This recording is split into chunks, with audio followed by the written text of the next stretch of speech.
Hello friends, இது என்னோடய first vlog.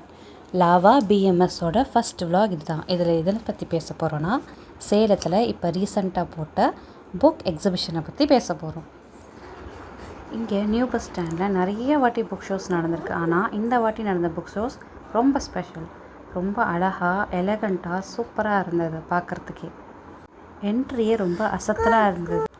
Entry ஃபுல்லாக நிறைய புக்ஸ் அடுக்கி வச்ச மாதிரி சூப்பராக அழகாக பண்ணியிருந்தாங்க. இந்த இடத்துல இது இவ்வளோ பெரிய பெரிய புக்ஸை பார்க்கும்போது எனக்கு ஒரு விஷயந்தான் ஞாபகம் வந்துச்சு. இந்த எக்ஸாம் டயத்தில் நம்ம கனவுல கூட இந்த மேக்ஸ் புக்கும் சயின்ஸ் புக்கும் நான் ரொட்டேஷன் அடித்து நம்ம பயமுடுத்துமே, அதுதான் இவ்வளோ பெரிய புக்கு பார்த்தோன்னே எனக்கு ஞாபகம் வந்தது. இங்கே வெறும் புத்தகங்களை மட்டும் காட்சிப்படுத்தாமல் கலையரங்க நிகழ்ச்சிகளும் நடந்தது.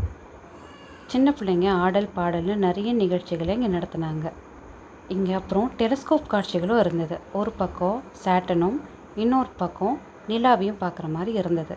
ஆனால் என்ன லைன் தான் ரொம்ப பெருசாக இருந்தது. பார்க்குறதுக்குள்ளே இங்கேயே எங்களுக்கு 1/2 மணி நேரம் ஓடி போயிடுச்சு. என் பொண்ணு ரொம்ப என்ஜாய் பண்ணி பார்த்தா. இன்னொரு வாட்டி பார்க்கட்டுமா கேட்டுக்கிட்டே இருந்தாள். நான் தான் எம்மா தாயே, இங்கே இவ்வளோ பெரிய கியூ நிற்கிது, தயவு செஞ்சு நம்ம அப்புறமா பார்த்துக்கலாம் அப்படின்ட்டு பார்த்தோம். அங்கே ரொம்ப என்ஜாய் பண்ணோம். இந்த நிலாவையும் சேட்டனையும் பார்த்ததில்ல. ரொம்ப ஹெல்ப்ஃபுல்லாக இருந்தது. பொறுமையாக சொல்லி கொடுத்தாங்க அவங்க இருந்தவங்களும். டெலஸ்கோப்லேயே டைம் ஆனதுனால நான் எங்கள் பொண்ணை சாக்கா வச்சுட்டு இந்த ஃபுட் கோர்ட்குள்ளே நுழைஞ்சிட்டோம். இங்கே கொஞ்சம் ப்ரெட்டு, கேக்கு, எல்லாம் சாண்ட்விட்சு எல்லாம் சாப்பிட்டுட்டு அதுக்கப்புறம் உள்ளே போகலாம் அப்படின்னு ஐடியா பண்ணோம். பார்த்தா இங்கேயே ஊர்பட்ட கூட்டம் நிற்கிது. எல்லாம் புக் ஷோ பார்க்க வந்தாங்களோ இல்லையோ, நல்லா ஜாலியாக இங்கே ஃபேமிலியோடு ஜாலியாக டைம் ஸ்பெண்ட் பண்ணி என்ஜாய் பண்ணிகிட்டு இருந்தாங்க. எல்லா ஸ்நாக்ஸ் சீட்டிங்கும் முடிச்சுட்டு இப்போ தான் நாங்கள் புக் எக்ஸிபிஷனுக்குள்ளேயே நுழையிறோம். இவ்வளோ பெரிய புத்தகம் எங்களை வரவேற்றுச்சு. உள்ளே போனோம். உள்ளே போய் ஜாலியாக என்ட்ரி பார்த்துட்டு எவ்வளோ பேர் புக் ஷோ பார்க்க வந்திருந்தாங்கன்னு எங்களுக்கு அவ்வளோ இப்போ தான் தெரிஞ்சிச்சு. இத்தனை பேர் புக்கில் இன்ட்ரெஸ்ட்டாக இருக்கிறாங்க. அதுவும் நாங்கள் போகிறதே சண்டே வேறு. ஃபுல்லாக இருந்தது கூட்டம். நாங்களும் இங்கேயும் அங்கேயும் சுற்றி பார்த்து அழகாக ஒரு புக்கு வாங்கினோம். எனக்கு பிடிச்ச முருகர் புக்கை நான் வாங்கினேன். இந்த திருப்புகழ் புக் எனக்கு ரொம்ப பிடிக்கும். இதில் தமிழ் விளக்கங்களோடு கொடுத்து பெரிய புக்கு இருந்தது. 3000 3500 சொன்னாங்க. நான் இந்த குட்டி புக்கே போதும்பான்னு வாங்கினோம். இங்கே புத்தகங்கள் மட்டும் இல்லாமல் இசை வாரியங்களையும் காட்சிப்படுத்தியிருந்தாங்க. இசை இருந்தால் நடனமும் இருக்கணும் இல்லையா? நடன பொருட்களும் இருந்தது.